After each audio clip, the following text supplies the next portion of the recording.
time for news. It's time for more than radio. Presenting the first radio news app, Let's Mike. Let's Mike News at 5. नमस्कार, let's mic में आप सुन रहे हैं news at 5। Bulletin की शुरुआत हम करेंगे आज की सबसे बड़ी खबर से, फिर जानेंगे देश दुनिया और आपके अपने राज्यों तक की बड़ी अपडेट्स। आज की सबसे बड़ी खबर है राजस्थान के भरतपुर से, जहां चंबल प्रोजेक्ट की पाइपलाइन डालने के दौरान मिट्टी ढहने से एक ही परिवार के 10 लोग दब गए। हादसे में 3 महिला और एक युवक की मौत हो गई, वहीं 2 गंभीर घायल हैं। हादसा गहनौली थाना इलाके में आज सुबह हुआ। थाना अधिकारी विजय सिंह ने बताया कि जंगी के नगला के पास पाइपलाइन के लिए खुदाई की जा रही थी। यहां से निकली मिट्टी भरने के लिए यूपी के फतेहपुर सीकरी से 10 लोग आए थे, जो हादसे में दब गए। जानकारी के अनुसार साइट पर करीब 10 फीट की खुदाई हुई है। ये सभी लोग इसी गड्ढे में उतरे थे। इसी दौरान टनों मिट्टी भरभरा कर उनके ऊपर गिर गई। ओडिशा के पुरी में गुंडीचा मंदिर के पास भगवान जगन्नाथ की रथ यात्रा के दौरान रविवार तड़के भगदड़ मचने से कम 3 श्रद्धालुओं की मौत हो गई और कई घायल हो गए। पुलिस ने बताया कि ये दुर्घटना तड़के करीब 4:20 पर हुई। प्रत्यक्षदर्शियों ने बताया कि सुबह के समय गुंडीचा मंदिर के पास देवताओं के दर्शन करने के लिए उमड़ी भीड़ नियंत्रित करने के लिए रथों के पास पुलिस या सुरक्षा बल मौजूद नहीं थे। कुछ स्थानीय युवकों ने भीड़ को नियंत्रित करने की कोशिश की और कई लोगों को भगदड़ में फंसने से बचाया। बीजेडी अध्यक्ष और राज्य के पूर्व मुख्यमंत्री नवीन पटनायक ने भारतीय जनता पार्टी पर निशाना साधा और दावा किया कि ओडिशा के पुरी में गुंडीचा मंदिर के पास मची भगदड़ ने भक्तों के लिए शांतिपूर्ण रथ यात्रा सुनिश्चित करने में राज्य सरकार की घोर अक्षमता को उजागर किया है। प्रधानमंत्री नरेंद्र मोदी ने आज मन की बात की 134वीं श्रृंखला में कहा कि बोडोलैंड आज खेल के राष्ट्रीय मंच पर नई पहचान के साथ खड़ा हो गया है और वहां जारी फुटबॉल टूर्नामेंट में 70,000 से ज्यादा फुटबॉल खिलाड़ी हिस्सा ले रहे हैं। इससे ये आयोजन क्षेत्र में नई क्रांति का सूचक बन गया है। मोदी ने कहा कि तीर्थयात्राएं तीर्थयात्रियों और उनकी सेवा करने वाले श्रद्धालुओं के लिए सेवा और समर्पण का एक अनुष्ठान भी होता है। उन्होंने अमरनाथ यात्रा के लिए शुभकामनाएं भी दी। ईरान के विदेश मंत्री अब्बास अरागची ने अमेरिकी राष्ट्रपति डोनाल्ड ट्रंप को चेतावनी दी है कि वे ईरान के सुप्रीम लीडर अयातुल्ला खामेनेई के खिलाफ अपमानजनक भाषा का इस्तेमाल बंद कर दें। अरागची ने सोशल मीडिया पर लिखा कि ट्रंप का ये रवैया न सिर्फ खामेनेई का बल्कि उनके लाखों समर्थकों का भी अपमान करता है।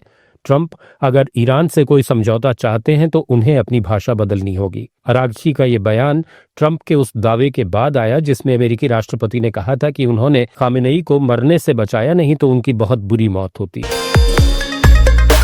अंतर्राष्ट्रीय परमाणु ऊर्जा एजेंसी के प्रमुख राफेल ग्रॉसी ने चिंता जताई है कि ईरान कुछ महीनों में समृद्ध यूरेनियम का उत्पादन फिर शुरू कर सकता है। उन्होंने सीबीएस न्यूज को बताया कि भले ही हाल के अमेरिकी और इजरायली हमलों से उसके परमाणु ठिकानों को नुकसान हुआ हो, लेकिन ईरान कमजोर नहीं हुआ है। अमेरिकी सीनेट ने राष्ट्रपति डोनाल्ड ट्रंप के बिग ब्यूटीफुल बिल को चर्चा के लिए मंजूरी दे दी है। देर रात हुई वोटिंग में सीनेट ने 49 के मुकाबले 51 वोटों के अंतर से एक प्रस्ताव पारित कर दिया, जिससे सदन को बिल पर बहस शुरू करने की इजाजत मिल गई। 2 रिपब्लिकन सीनेटरों ने प्रस्ताव के खिलाफ वोट दिया। वोटिंग के दौरान अमेरिकी उपराष्ट्रपति जेडी वेंस भी मौजूद थे।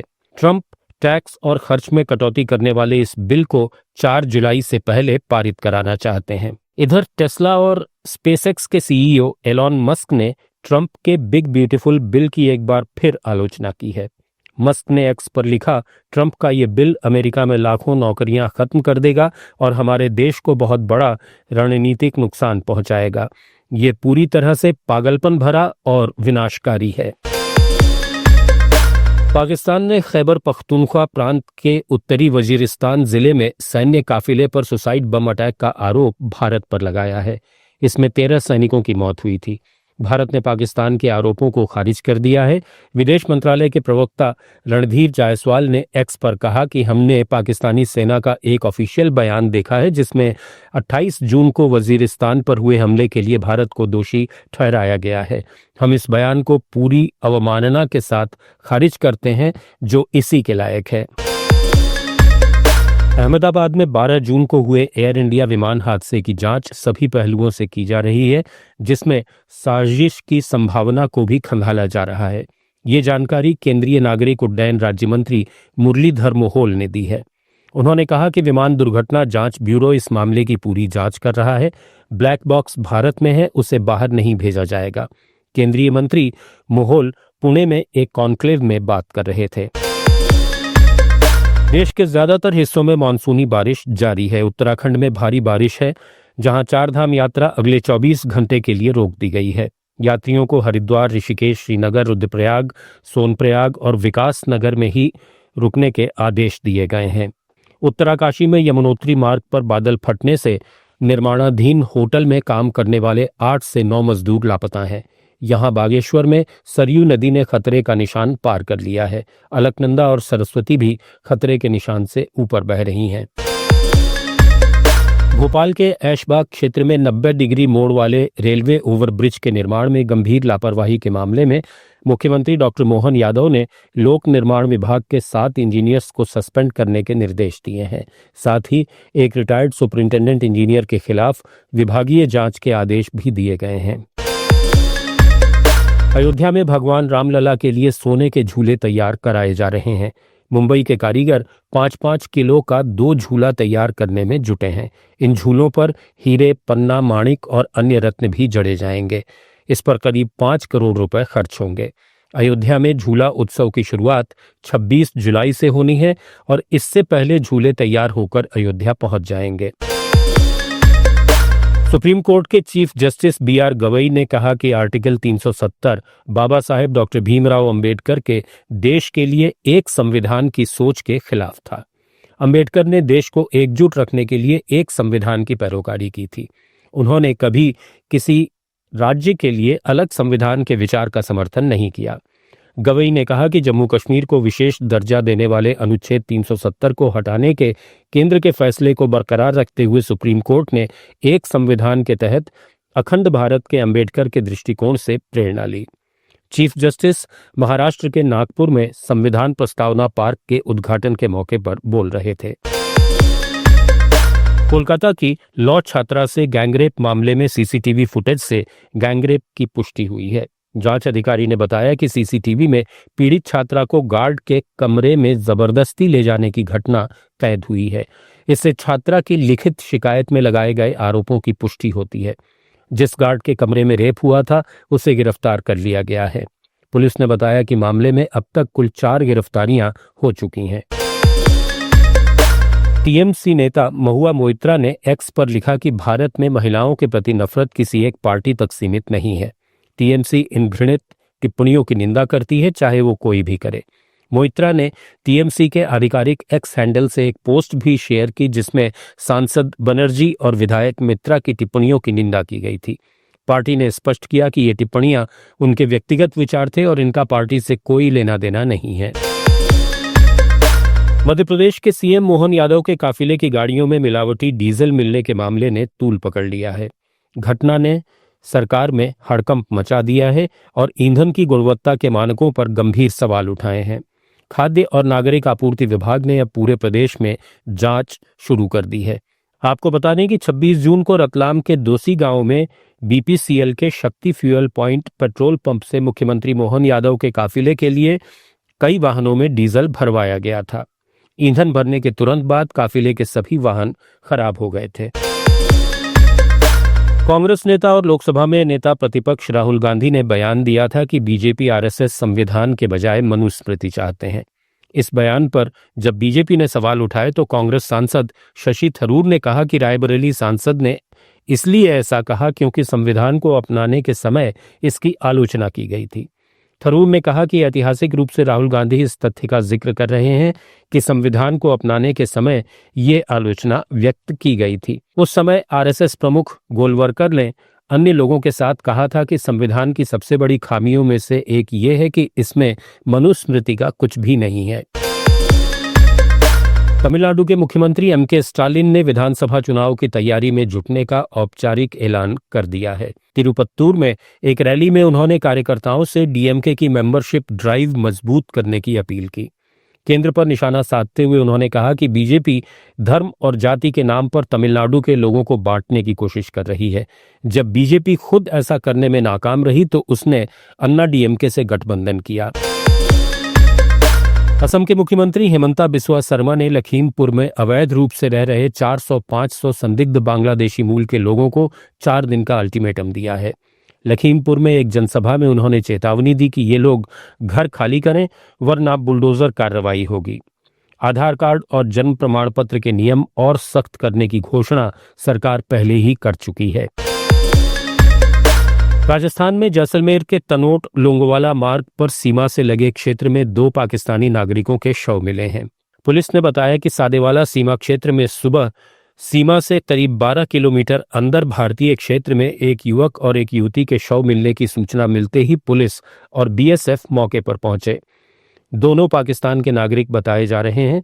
शुरुआती जांच में दोनों हिंदू बताए जा रहे हैं।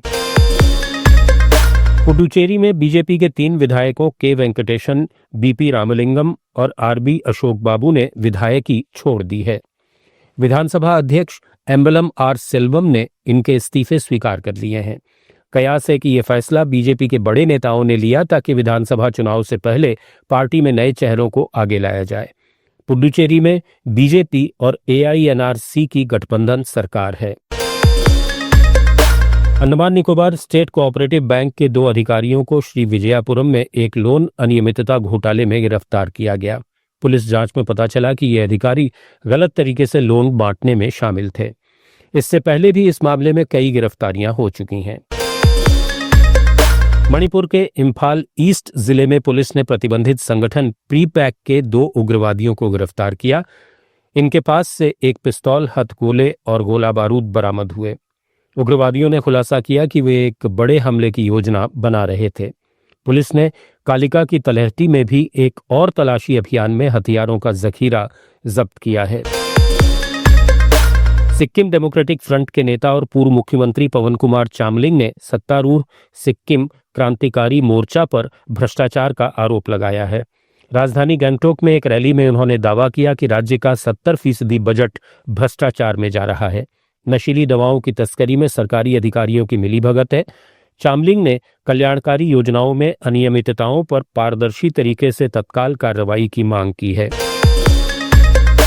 बॉलीवुड स्टार और फिल्मकार आमिर खान की फिल्म सितारे जमीन पर ने भारतीय बाजार में 109 करोड़ से अधिक की कमाई कर ली है।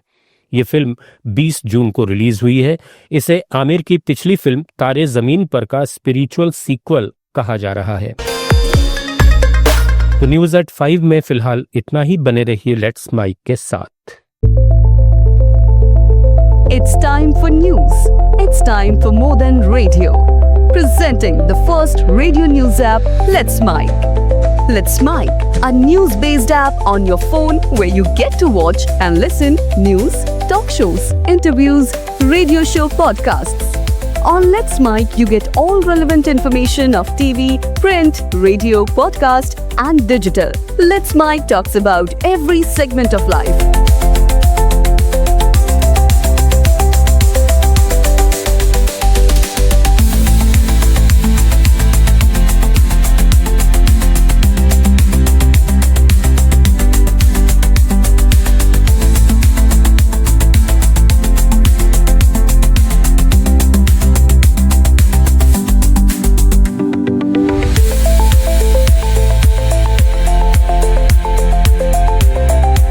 Let's Mic is not just a revolutionary idea.